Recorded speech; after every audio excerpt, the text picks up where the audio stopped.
Hello मेरे प्यारे नन्हे दोस्तों, कैसे हो आप सब। अगर आपको मेरी कहानियाँ पसंद आती हैं तो प्लीज़ मेरे चैनल को लाइक शेयर और सब्सक्राइब करो। बच्चों, आज जो कहानी मैं आपके लिए लेकर आई हूँ उस कहानी का शीर्षक है नया शिष्य। एक दिन मुल्ला नसरुद्दीन अपने बगिया के फूलों को पालनी से सींच रहे थे।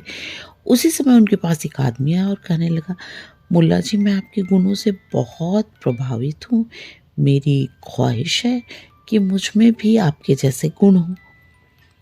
मुझे आप अपना शिष्य बनाकर ऐसे गुर सिखा दें जिससे मेरा जीवन सफल हो जाए। लेकिन मुल्ला जी, आपको मेरा गुरु बनने से पहले मेरे एक प्रश्न का जवाब देना होगा। हाँ हाँ, पूछो, मुल्ला नसरुद्दीन ने उस आदमी से रुचि लेते हुए कहा। उसे वह आदमी काफी दिलचस्प लगा। उस आदमी ने पूछा, सूरज निकलने के बाद सुबह से शाम तक लोग दाएं बाएं आगे पीछे ऊपर नीचे भागते हुए दिखते हैं।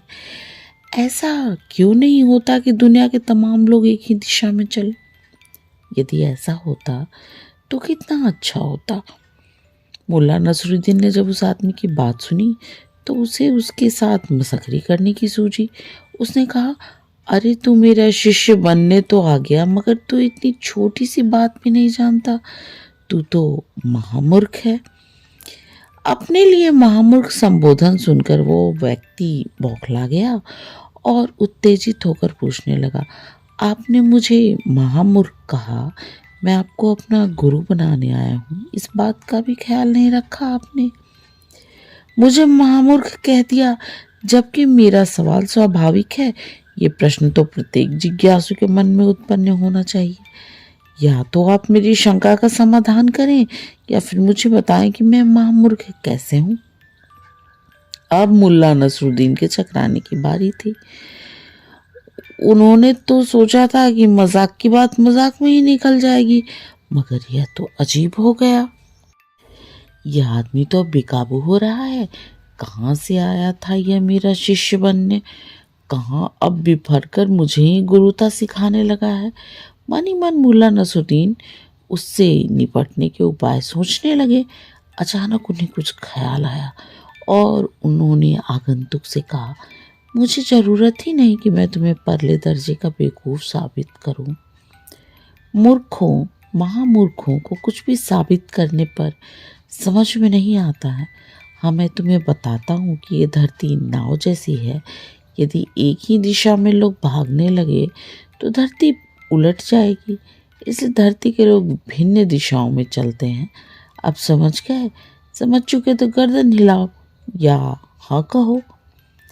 अब वो आदमी संशय में पड़ गया। सोचने लगा, बड़ा शातिर है यह मुल्ला नसरुद्दीन। मैं बचपन से पढ़ता आया हूँ कि पृथ्वी गोल है और ये कह रहा है धरती नाव की तरह है।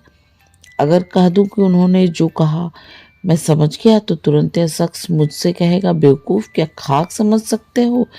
धरती भी कहीं नाव की तरह उलट सकती है। और यदि कहता हूँ यह बात मेरी समझ के बाहर है, तब तुरंत मुल्ला नसरुद्दीन को यह कहने का अवसर मिल जाएगा कि अरे बेवकूफ, इतनी सी बात नहीं समझ सकते। उसे उलझन में देखकर मुल्ला नसरुद्दीन ने कहा, क्या हुआ? तुम कुछ कहते क्यों नहीं? वो व्यक्ति बोला, क्या कहूँ? समझू तब भी और नहीं समझू तब भी मुझे आप परले दर्जे का बेवकूफ ही कहने वाले हैं। ये बात सुनकर मुल्ला नसरुद्दीन ने हंसकर कहा, सबके सामने जीवन के ऐसे ही सवाल हैं, क्या करोगे? इतना तो मुझे पता चल ही गया कि तुम समझदार हो, इसलिए तुम मेरे शिष्य बन सकते हो। और उस दिन वो व्यक्ति मुल्ला नसरुद्दीन का शिष्य बन गया। बच्चों, अगर आपको मेरी कहानी पसंद आए तो प्लीज़ मेरे चैनल को सब्सक्राइब करें और मेरे प्यारे नन्हे दोस्तों, आप आराम से सो जाएं और सपनों की दुनिया में खो जाएं। गुड नाइट मेरे प्यारे नन्हे दोस्तों, गुड नाइट।